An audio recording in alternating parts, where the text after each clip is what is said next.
आनंद परांजपे आणि नजीब मुल्ला यांनी पत्रकार परिषद घेऊन डॉक्टर जितेंद्र आव्हाड यांच्यावर आरोप केले आहेत। महायुतीमध्ये या दोघांना अजिबात महत्त्व नाही, त्यामुळे स्वतःचे अस्तित्व दाखवण्याचा परांजपे व मुल्ला यांचा केविलवाणा प्रयत्न आहे।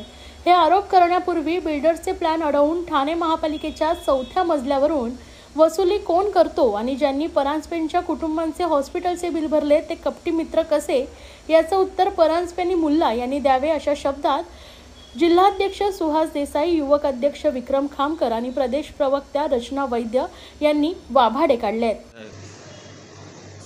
टीका केली का त्यांनी?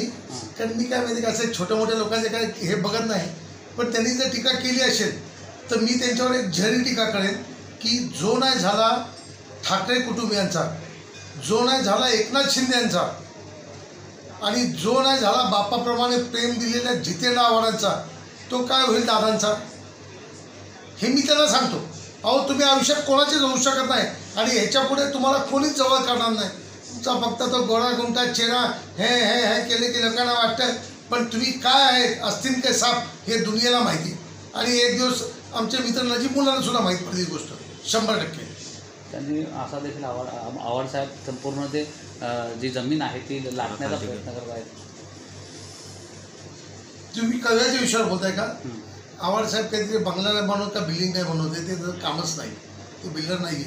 ती जमीन आहे ती ह्याची खारल्यांची जमीन आहे आणि खारल्यांची ती पडीक जमीन होती। त्या जमिनीवर शासनाच्या परवानगीने भरणी करून मैदान बनवलेले, जे की कळव्यातल्या म्हणजे आव्हाड साहेबांच्या मतदारसंघातले, कारण आव्हाड साहेब सगळ्यात आधी मतदारसंघ बघतात आणि मग बाकीची दुनिया हे बघतात, ते असे फालतूकुच्च्या लफड्यात पडत नाही। त्यामुळे माझ्या मतदारसंघातले असं आव्हाड साहेबांचं म्हणणं आहे, बच्चे कच्चे जे खेळणारी पोरं आहेत त्यांना कुठेतरी संधी उपलब्ध मिळू दे, खेळायला उत्तम ग्राउंड मिळू दे, म्हणूनच त्या ग्राउंडचा उपयोग केला जातो। आता पुढचा प्रश्न तुम्ही सांगाल, पण तुम्हाला मी एक सांगेन की आव्हाड साहेबांनी त्या मैदानावर कधीही राष्ट्रवादीचा झेंडा लावून कुठचाही राजकीय कार्यक्रम केलेला नाही। त्यामुळे ते जे कोण बडबडत होते ना, त्यांना हे दाखवा किंवा त्यांना या समजावा या गोष्टी। हे ठाणे शहर आहे, हे सांस्कृतिक शहर आहे, इथे फक्त सुसंस्कृत लोक राहतात, चांगल्या विचाराची लोक राहतात। तुमच्यासाठी कोणत्या वृत्तीची लोक राहत नाहीत आणि राहत असतील तर हे ठाणे शहराचं दुर्दैव आहे। हे ठाणे शहर तुम्हाला त्याची जागा दाखवल्याशिवाय राहणार नाही। सन्माननीय आनंदजी परांजपे हे नैरेश्यात गेलेले आहेत। त्यांच्या ऑफिसमध्ये त्यांच्याकडे जेवढे कार्यकर्ते ते जमू शकले असतं माहिती नाही, मला त्याच्यावरती बोलायचं नाही, पण स्वतःच्या ऑफिसमध्ये असलेलं द्वंद्व, राजकीय द्वंद्व शमवता आलेलं नाही। ते पूर्णपणे सन्माननीय अजितदादांना खुश करण्यासाठी म्हणून ते वारंवार नैराश्यपोटी ते आवड आहे।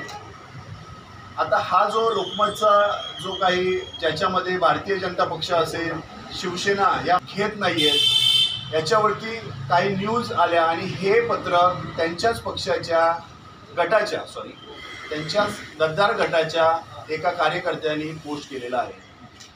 हे सगळ्यामध्ये हे जे दिसत आहे ते सर्व महायुतीतील सर्व नेते आहेत आणि या महायुतीतील नेत्यांना कोण काय म्हणत होतं आणि कोण कुणासाठी काय म्हणतंय, ह्या नैराश्यापोटी, राजकीय नैराश्यातून टीका शिवसेनेचे प्रवक्ते नरेश म्हस्के काय म्हणत असतील हो याच्यातून, हे काय तुम्हाला वेगळं सांगण्याची गरज नाही। आनंद परांजपे तिकीट मागितली असं आम्हाला कळालं, हास्यास्पद गोष्ट होती की त्यांनी इथून काही गाड्या नेल्या, लोकसभेची तिकीट मिळाली नाही, विधानसभा लांब आहे, महानगरपालिका तर अजून लांब आहे। जर एखादी निवडणूक लागणार असेल तर त्यांच्या नेत्यांनी नक्कीच त्यांना तिकीट द्यावी असं एक युवक म्हणून माझं मत आहे, कारण आमच्या रोजगारावरती बोलायला यांना वेळ नाही। यांना आज लोकसभेचं इलेक्शन लागलेलं आहे, यांना लोकसभेमध्ये विरोधात बोलायला एकही यांच्याकडे मुद्दा नाही।